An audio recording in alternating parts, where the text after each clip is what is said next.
Welcome to the Goddard Report. Comments made on the Goddard Report and TalkDigitalNetwork.com are an expression of opinion only. Here is Jim Goddard. My guest is Sharon Noble, Director of the BC Coalition to Stop Smart Meters. Thanks for speaking with us, Sharon. Thank you very much, Jim, for the opportunity. You say you're still hearing reports of fires that might have been caused by smart meters in BC. What has been the government response to those concerns? Jim, I have been sending information to the government, to BC Safety Authority and the BC Utilities Commission, to Mr. Dix, to Mr. Horgan, for the last 3 to 4 years about the fires. I've sent them pictures, I've sent them fire reports, I sent them legal testimony, and as of July last year, they asked me if I would give them something solid, so I sent them, again, pictures and fire reports and legal testimony, and to date, I have still heard nothing. Every time I ask what the status is, it's just give us a little bit more time, 2 more weeks. They're taking this seriously. They're looking at it. Jim, I guess I've become so cynical that the only thing I can think of that would take this government, the BCUC, 6 or 7 months to look at the package of information that I've sent them is that they're trying to cover their tail. You know, I am expecting that when we get the response, it will be none of this really happened. The fire reports have been taken off the system. The pictures don't exist anymore. You know, I've got them, and I will share them. But I suspect that the story we will get is it's always the homeowner's fault. The homeowner's meter base was faulty. The wiring wasn't good enough. In fact, it was the homeowner's fault that the smart meter burned up. You and I have seen stories that have been changed. For instance, that fire in Langford, where we saw the fire. Check News was there and showed that the damage was all around the smart meter. There was nothing near the door. The firemen said that when they got there, the fire was spouting out the smart meter. Yet the official report was that there was a planter by the door in which a cigarette was thrown and there were fireworks in there, and they started the fire, and the door was destroyed, and the wall around the door was I've got pictures. There was no damage to the door, but that's what the official report says. And this happens over and over again.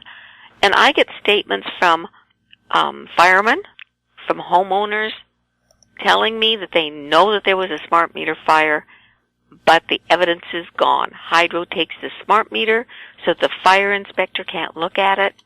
The fire reports are labeled undetermined because the fire inspector is forced by law to say it's undetermined unless he knows for sure what it was. And with the smart meter gone, all he can guess is it was the smart meter because there was no other evidence. We deserve the truth. We deserve not to have our lives and our property being put at risk. And this government is doing exactly that. They are putting our lives and property at risk. And I think it's time that people started demanding that these things be recalled. They are defective products, and the NDP only talk about costs. Neither John Horgan nor Adrian Dix has ever responded to me about being concerned about the fires. In fact, quite the opposite. Adrian Dix says he's not concerned at all. They are only concerned about costs. Well, I propose, and I proposed this several months ago, we could get our money back, the $1 billion and more that has been spent on this program, by saying it's a defective product, telling Itron we want our money back, and we want our analogs back. I keep comparing it to a toaster. If I bought a toaster and it didn't work, I wouldn't keep trying to fix it. I wouldn't pay people to come and fix it and try to figure out if it's my wiring. I would take the toaster back and say I want my money back. And this is what I want us to do with these defective fire hazards that are on 1.9 million homes now here in the province. We deserve to have these off these homes, and we want our money back. Well, there really seems to be a culture of deleting emails and other information in government. The former executive director of the BC Liberal Party is now facing charges in Ontario in connection with the deletion of emails there connected to their Hydro One scandal. Now, is that the kind of pervasive mentality you think that you're facing in government? Let's delete everything and hope nobody finds it?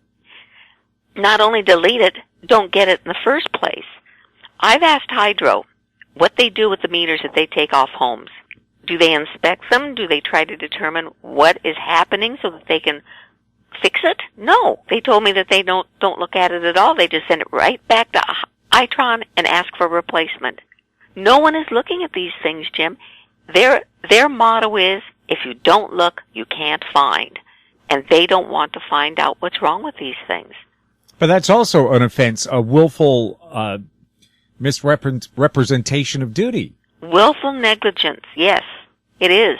It is willful negligence. And I believe it's happening across the board with the smart meter program. Whether it's the health issue with the radiation that's hurting people, a 2B carcinogen should not have ever been put on our home. Something that is emitting radiation does not belong on a home. We can't put DDT on our yard. It's also a 2B carcinogen. We cannot put lead paint on our walls. That lead is a 2B carcinogen. Yet they put these things on our home after these were declared a 2B carcinogen. I think this is also willful negligence. They are making people sick. They are putting our health at risk. Further, they're putting our security at risk. I know that you read my updates. I send them out every night. And over the last 3 to 4 years, we have been consistently getting reports and warnings, primarily from the U.S., from their agencies, Homeland Security, CIA, FBI. Now we're getting them from CSIS here in Canada, that there is a major security risk.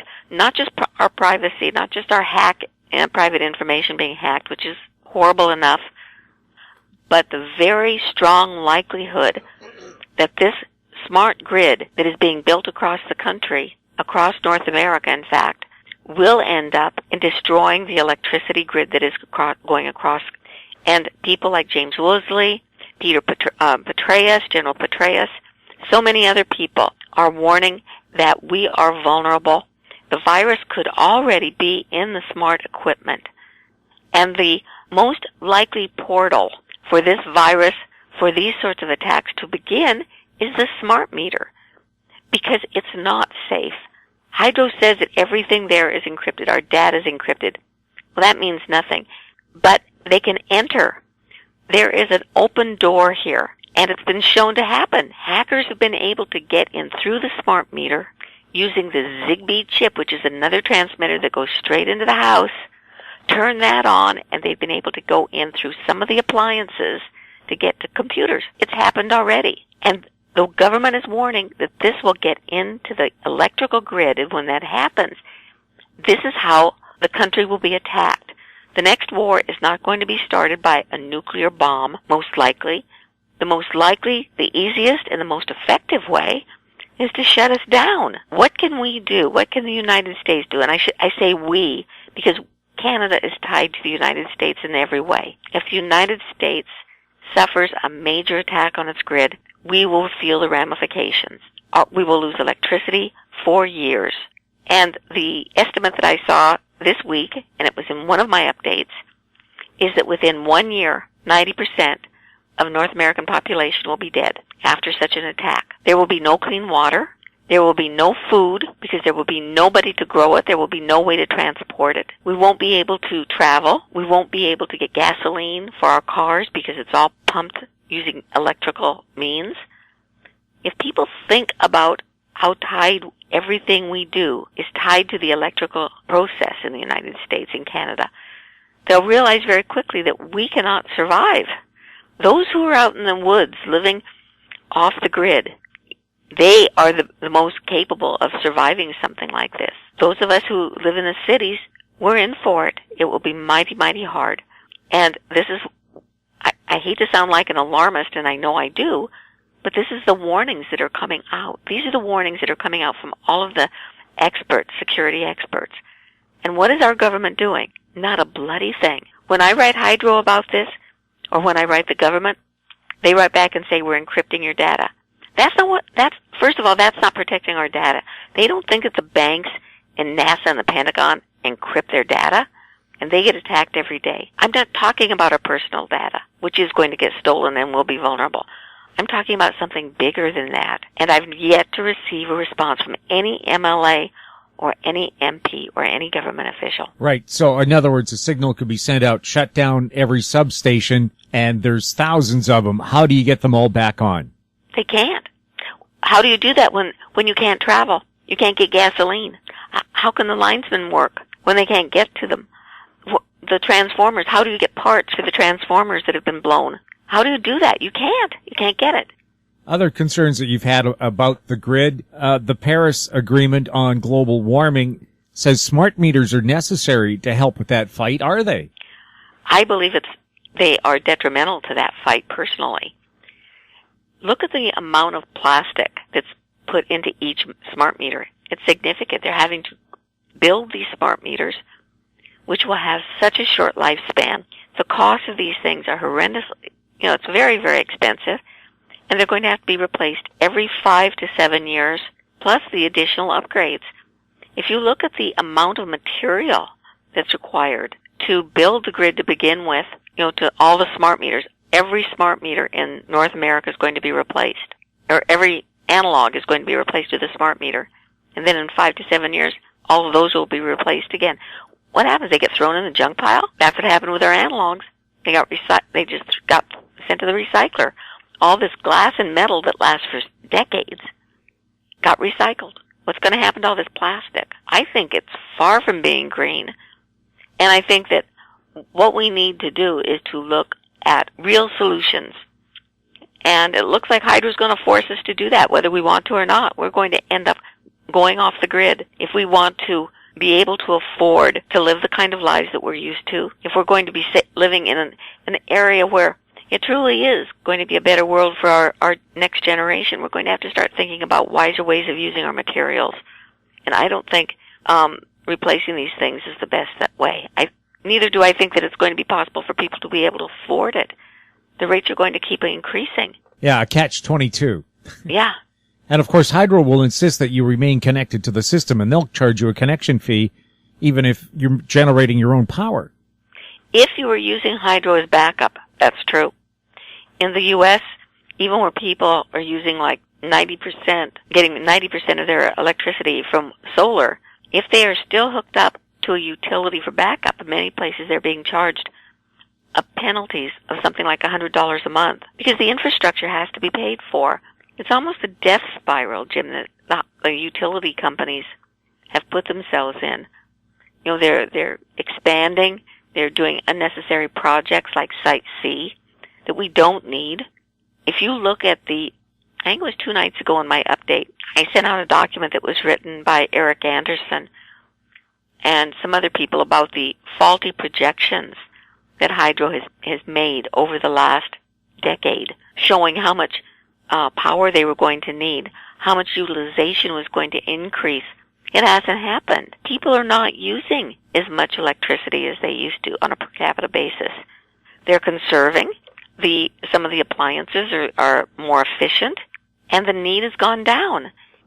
Yet they keep projecting almost, an incremental increase, a constant increase over the next 10, 20 years. It hasn't happened in the last 10 or 20 years. Why should it happen in the next 10 or 20 years? It's going to decrease because many people are going off the grid, either because they don't want to be connected with hydro or they're truly conservationists. I would love to go off and get solar panels.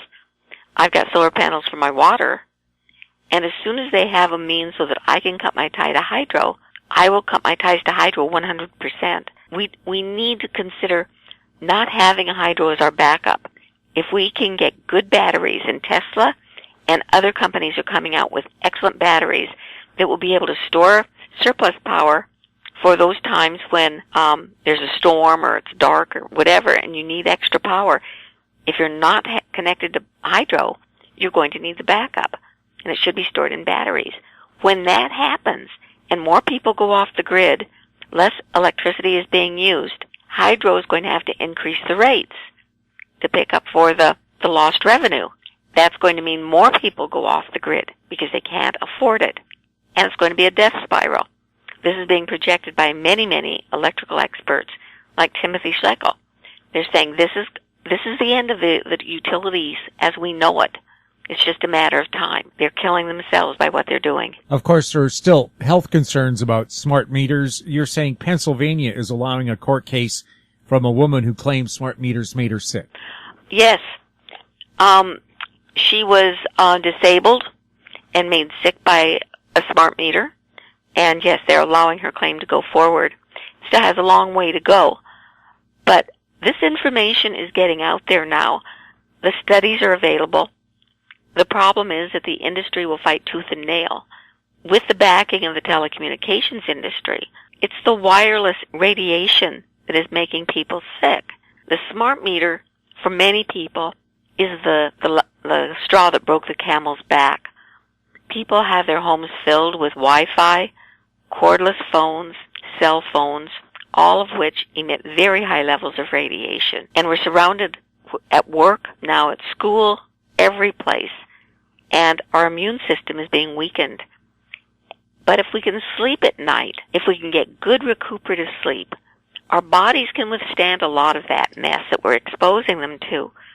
But now with the smart meter, our sleep is being imposed upon. Many people have these smart meters in their bedroom or on their bedroom walls, and the radiation is very close to where they sleep.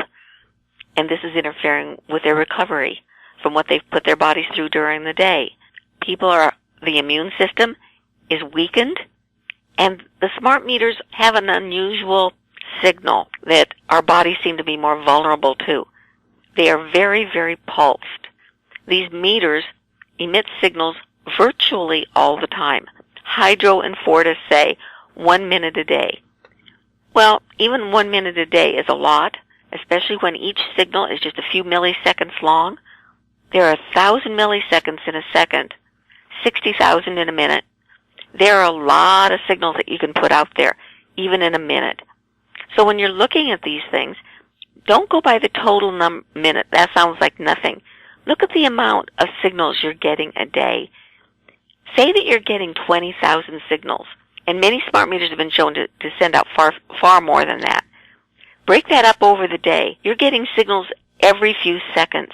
If somebody were kicking you every few seconds, you'd say they're constantly kicking you. Or if somebody were flashing a bright light in your eye, you'd say, I've got a constant bright light in my eye. If you were flashing it every, say, 6 or 7 seconds, this is what's happening to your body with these signals from the smart meter. Every few seconds, you're being hit with these things. And then every few seconds, it's extremely high. The pulsing is a very high spike. Some of the spikes are relatively low in power, and then all of a sudden, a very strong one that none of our meters can capture. Nobody in the province has a meter that is capable of capturing these high spikes. We max out. And these really put the body under stress. This is something that is completely different from nature. All of these wireless devices emit a radiation that is unlike anything that life has evolved to. And our bodies, when you think back 20 or 30 years, we didn't have cell phones. We didn't have Wi-Fi. It's just been within the last, generation that this has happened. And it takes hundreds of thousands of years for bodies to adapt to something that's new. And our bodies are suffering in many different ways. The sensitive people will tell you that they get headaches, tinnitus, they get palpitations in their chest, they have trouble sleeping, they wake up with night sweats, they get brain fog, many, many different things. They are feeling and can experience what our body is feeling, and we don't know it. They are the canaries in the mine. If these people can feel it, we should know that we're feeling it too. Our bodies feel it. And it's a matter of time before we have something wrong. And it's been too new for scientists and doctors to be able to find a severe pattern. But scientists are warning that cancer rates are increasing, heart conditions are increasing. Look at tachycardia or fibrillation. The number of people with AFib. I never used to hear ads on television about people with AFib, and now it's there all the time. And cardiologists are saying they see more and more and more of these cases. It could be caused by the fact that they are now being surrounded with this type of radiation. It's shocking their systems. And there are cardiologists in Victoria, when people come in complaining of AFib, they're being told, go home, remove everything that is wireless in your home, and come back in 2 weeks and tell me if you've improved or not. I think that's pretty significant. And yet Hydro and the government are saying these are perfectly safe. They can't say it's perfectly safe. When they say this, ask them to prove it. We shouldn't have to prove they're dangerous. They should have to prove that, in fact, they are safe, and they can't. Sharon, is there a website people can go to find out more information about this? We've got two really good sites, Jim. One that has most of our health information is www.citizensforsafetechnology.org, and the one with most of the information about fires and cybersecurity is www.stopsmartmetersbc.com. And if people would like to get updates, I send them out regularly. Send me an email, director@stopsmartmetersbc.com, and on the subject line, put update. Sharon, thank you very much for chatting with us. Thank you so much, Jim. I do appreciate it. My guest has been Sharon Noble, Director of the BC Coalition to Stop Smart Meters. You're listening to the Goddard Report at TalkDigitalNetwork.com. Find us on Twitter at TalkDigitalNet. Our popular YouTube channel is Talk Digital Network. Comments or questions for the show can be emailed to info@howstreet.com. I'm Jim Goddard. Thanks for listening. In Goddard we trust. Comments made on the Goddard Report and TalkDigitalNetwork.com are an expression of opinion only. The Goddard Report is available online and mobile at TalkDigitalNetwork.com. The Goddard Report is a production of How Street Media Incorporated.